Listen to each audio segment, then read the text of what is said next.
আহ, এখনো বসে জুতো পরছো? বেলা বয়ে যাচ্ছে, কতটা পথ যেতে হবে বলো তো, তাড়াতাড়ি করো। এই তো হয়ে গেছে, চলো চলো।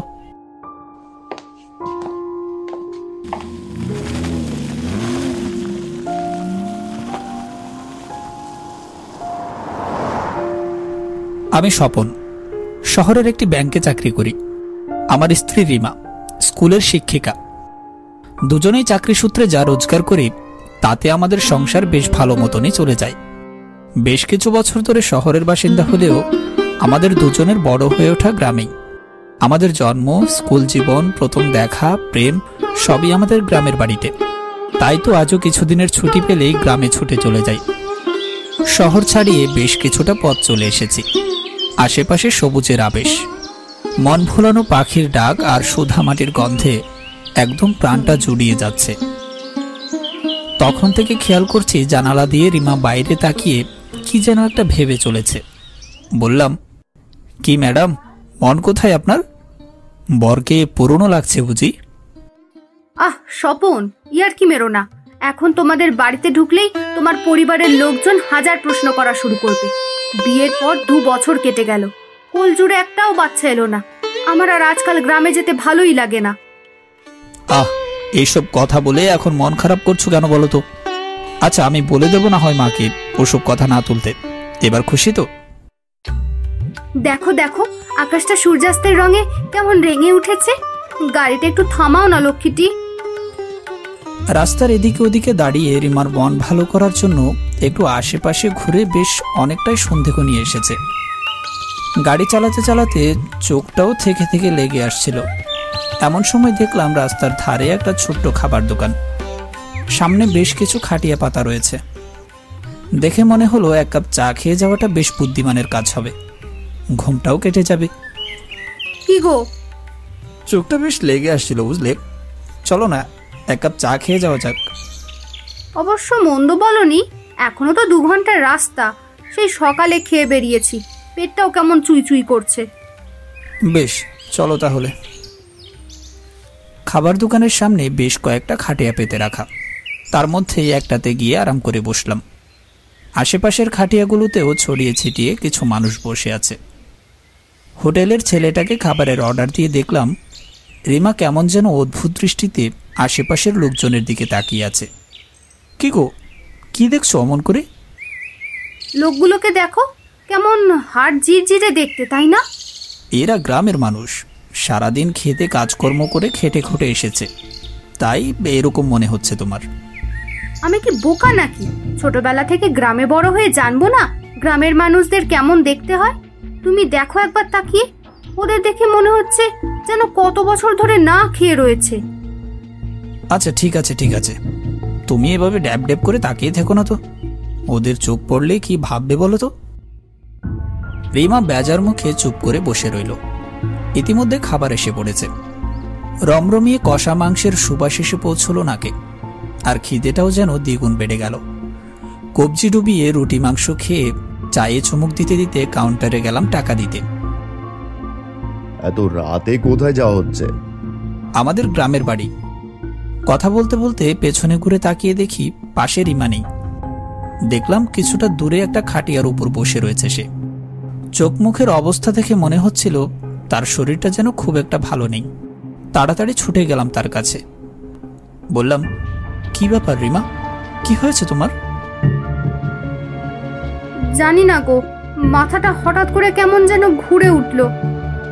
রিমার কথা শেষ হতে না হতেই যেন হাওয়া ফুঁড়ে ধাবার মালিক আমাদের সামনে এসে উদয় হলেন। কি বৌদিমণি, মাথা ঘুরছে আপনার? না মানে ওই আর কি, একটু বসলেই ঠিক হয়ে যাবে। তা বললে কি হয় নাকি? নেত্য, ও নেত্য, এদিকে একটা বড় গ্লাসে জল নিয়ে আয় তো বাবা। বিষয়টা আমার কাছে অদ্ভুত লাগলো। উনি এত দূর থেকে আমাদের কথা শুনলেন কিভাবে? হঠাৎ করে কেমন যেন আমার মনে হলো কেউ আমার দিকে তাকিয়ে রয়েছে। চোখ তুলতে মেরুদণ্ড দিয়ে একটা ঠান্ডা স্রোত বয়ে গেল। চারপাশের খাটিয়াগুলোতে বসে থাকা মানুষগুলো রিমার দিকে অদ্ভুত দৃষ্টিতে তাকিয়ে রয়েছে। মনে হচ্ছে যেন এক্ষুনি গিলে খাবে। দাদা বাবু, বৌদিমণিকে নিয়ে এত রাতে কত দূর যাবেন?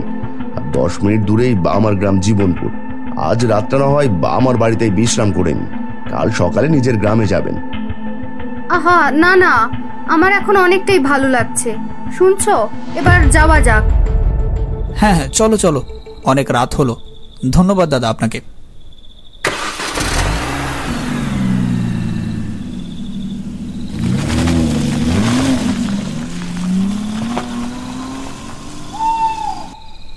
খাবার দোকান থেকে বের হয়ে একরকম বাধ্য হয়ে জঙ্গলের রাস্তাটা ধরতে হলো। যদিও এর আগে কখনোই আমার এই পথে যাতায়াত করা হয়নি, কিন্তু শুনেছি এই পথ দিয়ে আমাদের গ্রামে পৌঁছতে সময় অনেকটাই কম লাগে। চারদিকে ঘুটঘুটে অন্ধকার, জঙ্গল থেকে ঝিঝি পোকার ডাক ভেসে আসছে অনবরত। গাড়ির হেডলাইট যেন রাতের কালো অন্ধকার ভেদ করে এগিয়ে চলেছে।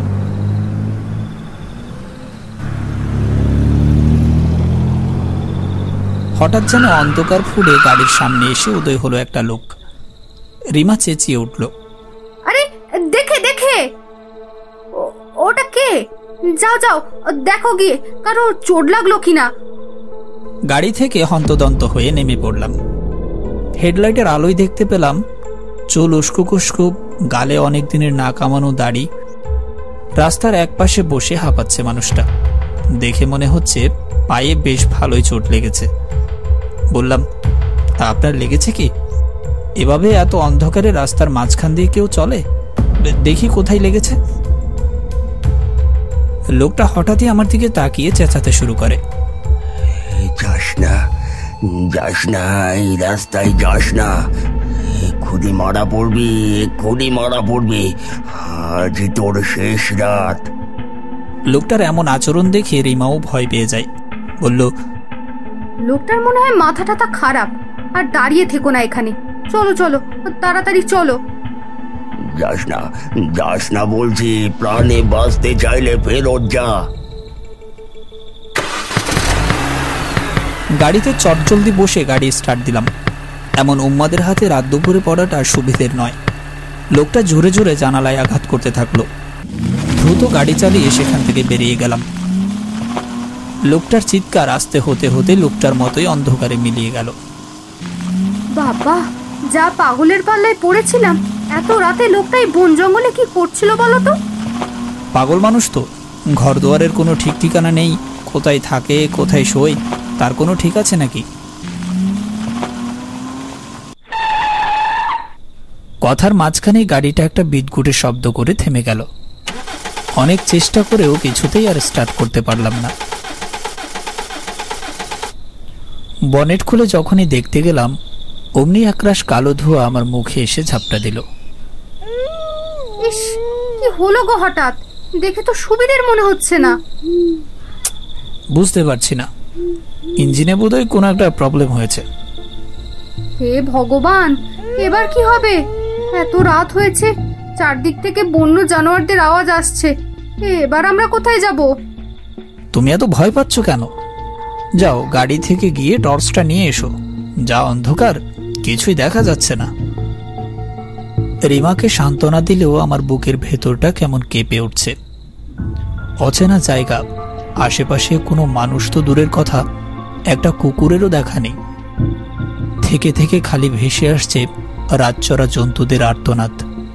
এই শুনশান জায়গায় একজন মেয়ে মানুষকে নিয়ে যাবোটা কোথায়?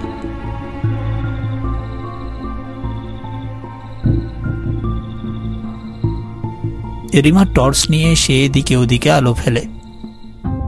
রাস্তার ধারে আলো পড়তেই দেখলাম একটি মাইল ফলকে লেখা জীবনপুর গ্রাম।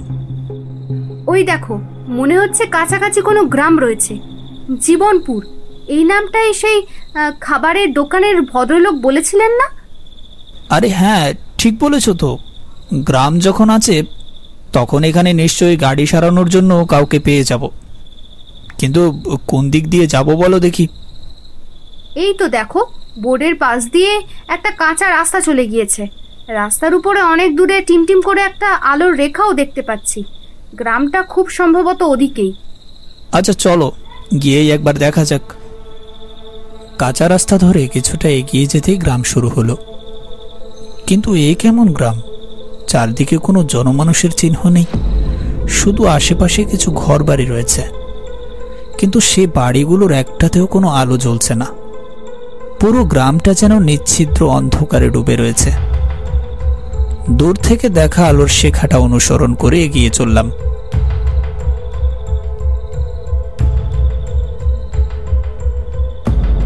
দেখলাম একটা বটগাছের নিচে কিছু মানুষ আলো আধারের ঘেরাটোপে বসে রয়েছে। তাদের মধ্য থেকে একজন কর্কশ কণ্ঠে ডাক দিল, কে বটে তোমরা? এই গায়ের বলে তো মনে হচ্ছে না। আগে না, ওই বড় রাস্তার পাশে আমাদের গাড়িটা খারাপ হয়ে গেছে। এই গ্রামে একজন আমাদের পরিচিত লোক আছে, তার থেকে কিছু সাহায্যের আশায় এখানে এসেছিলাম, কিন্তু ভদ্রলোকের নামটা ঠিক মনে পড়ছে না। তার সাথে দেখা কোথায় হয়েছিল বল দেখি? আমি এই গায়ের মোড়ল, সবাইকে চিনি, দেখি যদি কিছু হদিশ দিতে পারি। এখান থেকে 10 মিনিটের দূরত্বে যে ভদ্রলোকের খাবার দোকান রয়েছে তার কথাই বলছিলাম। ও তাই বলো। হরিপদ, এই নেপাল যা তো, হরিপদকে বাড়ি থেকে ডেকে নিয়ে আয়। হরিপদ বাবুর খবর পেয়ে ভেতরটা শান্ত হবার কথা, কিন্তু আমার মনটা যেন কেমন কু গাইতে থাকলো। এই গ্রামে ঢোকার পর থেকে কাউকে দেখতে না পেলেও কেমন যেন আমার বারবার মনে হচ্ছে কেউ আমাদের দিকে নজর রাখছে। মোড়ল মশাইয়ের দিকে চোখ যেতেই দেখি উনি এক দৃষ্টিতে রিমার দিকে তাকিয়ে রয়েছেন। কি ব্যাপার, কোনো খারাপ মতলব নেই তো? এইসব ভাবতে ভাবতেই দেখি সেই নেপাল নামক লোকটি ফেরত এসেছে। তার পেছন পেছন আসছে হরিপদ বাবু। ওনার হাসি মুখখানা দেখে যেন একটু স্বস্তি পেলাম। আরে দাদা বাবু, আপনি? হ্যাঁ, মানে ওই আপনাদের গ্রামের রাস্তা ধরেই যাচ্ছিলাম, হঠাৎ করে গাড়িটা খারাপ হয়ে গেল। তারপর আপনার কথা মনে পড়ল, ভাবলাম একবার খোঁজ খবর করে যাই। আশেপাশে তো তেমন কিছুই নেই এখানে জঙ্গল ছাড়া। তা আপনাদের গ্রামে যদি কোনো মেকানিক থাকে, এই আর কি। দাদা, ছোট্ট গ্রাম আমাদের, এখানে কি আর মেকানিক থাকে বলুন? কিছুটা দূরে জঙ্গল শেষ হয়ে বড় রাস্তায় পেয়ে যাবেন, কিন্তু এই রাতের বেলা তো সে দোকান সব বন্ধ। তাহলে এখন কি করব? এই জঙ্গলি জানোয়ারের মাঝে গাড়িতে রাত কাটানোটাও ঠিক হবে না। কথাগুলো রিমার কানে কানে বলছিলাম। পাশ থেকে মোড়ল মশাই শুনতে পেয়ে বললেন, না না না না, পাগল নাকি? আপনারা হলেন এই গায়ের অতিথি, আপনাদের আর আজ আমরা কোথাও যেতে দিচ্ছি না। হরিপদ, যা তোর বাড়িতে নিয়ে যাও ওনাদের। যা বলেছেন মোড়ল মশাই। এই চলুন বৌদিমণি, আমার স্ত্রী সবে রান্না বসিয়েছে, দুটি খেয়ে জম্পেশ ঘুম দেবেন। আমি সকাল সকাল নিজে আমার ছেলেকে পাঠিয়ে দোকান থেকে গাড়ি সারাই লোকজন ডেকে আনবো। এ মা, এমন হুট করে? হুট করে নয় মা জননী, আপনারা এই অবস্থায় যেখানে সেখানে রাত কাটানো ঠিক নয়। আপনি যান, মুখ খেয়াল রাখবে আপনার। মোড়ল মশাইয়ের মুখে এমন কথা শুনে আমরা দুজনেই চমকে উঠলাম। রিমা বলল, এই অবস্থায় মানে? ও কিছু নয় বৌদিমণি, ক্লান্ত হয়ে পড়েছেন তো তাই আর কি। আসুন আসুন আসুন, আমার সাথে আসুন। এই অজপাড়া গায়ে রাত কাটানোর আমার একটুও ইচ্ছে ছিল না, কিন্তু কি আর করব, হরিপদ বাবুকে তাও ভালো মানুষ বলে মনে হয়। কোনো রকমে রাতটা কাটিয়ে কাল সকালে বেরিয়ে পড়ব, এই ভেবে পা বাড়ালাম ওনার বাড়ির পথে।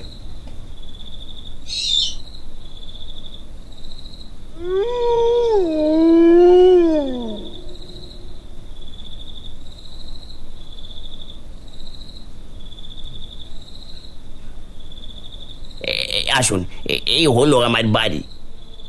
হরিপদবাবুর বাড়ির ভেতরেও পুরো গ্রামের মতন একরাশ অন্ধকার। বললাম, আচ্ছা হরিপদবাবু, একটা কথা জিজ্ঞেস করার ছিল। আপনার বাড়িতে কোনো আলো নেই? আর শুধু আপনার বাড়িতেই নয়, বেশ সব বাড়িতেই দেখতে পেলাম একটু আলো নেই। কি ব্যাপার বলুন তো? আসলে আজ গ্রহণের দিন তো, মাঝরাতে গ্রামের মন্দিরে পুজো হবে, সেই জন্যই আলো জ্বালানো বারণ আর কি। কথাটা শুনে মুখে কিছু না বললেও কেমন অদ্ভুত লাগলো। এ কেমন পুজো যার জন্য আলো জ্বালানো বারণ? ভাবতে ভাবতে হঠাৎ করে বাড়ির একদিকে চোখ যেতেই হৃৎপিণ্ডটা যেন গলা দিয়ে বের হয়ে এলো প্রায়। দেখলাম সিঁড়ির কাছ থেকে একজোড়া জ্বলন্ত চোখ আমার দিকে চেয়ে রয়েছে। হঠাৎ করে চিৎকার বেরিয়ে এলো গলা থেকে নিজের অজান্তেই, হরিপদ বাবু, হরিপদ বাবু, ওটা কে? আরে বউ আমার স্ত্রী, ওর ভূতের মতো আসছো কেন গো? একটা মোমবাতি জ্বালাও দেখি। মোমবাতির আলোয় দেখলাম এক শীর্ণকায় মহিলা হাতে দুটো খাবারের থালা নিয়ে এগিয়ে আসছে। উনি সামনে আসার পর আমি আর রিমা নমস্কার জানালাম। তিনি কোনো কথা না বলে শুধু আমাদের সামনে থালা দুটো রেখে দিয়ে চলে গেলেন। হরিপদবাবু বললেন, ভারী লাজুক, বাইরের লোকজনের সাথে অত বেশি কথা বলতে চায় না। যাই হোক, আপনারা পেট ভরে খেয়ে নিন, তারপর ওই ঘরটায় গিয়ে আরাম করে ঘুমিয়ে পড়বেন। বেশ রাত হলো, আমিও যাই আর শুয়ে গিয়ে। কি গো, ঘুমোবে না? এরকম অচেনা জায়গায় কি আর ঘুম আসে? তার উপর গ্রামটা খুব অদ্ভুত, তোমার মনে হচ্ছে না? সে তো হচ্ছে, কিন্তু আর কি বা করতে পারি বলো তো? কোনো উপায় তো নেই। রাতটা কোনো রকমে কাটিয়ে দাও, মাত্র তো কয়েকটা ঘন্টা।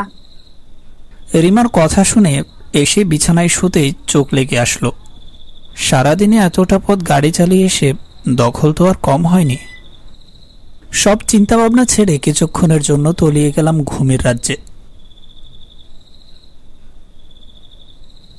ঘুমটা হঠাৎ করে ভেঙে যায় আশেপাশে কারো উল্লাসের শব্দে। গাঢ় অন্ধকারে কিছুই ঠাহর করবার মতো নয়, কিন্তু হাজার চেষ্টা করেও কিছুতেই হাত পা নড়াচড়া করতে পারছিলাম না।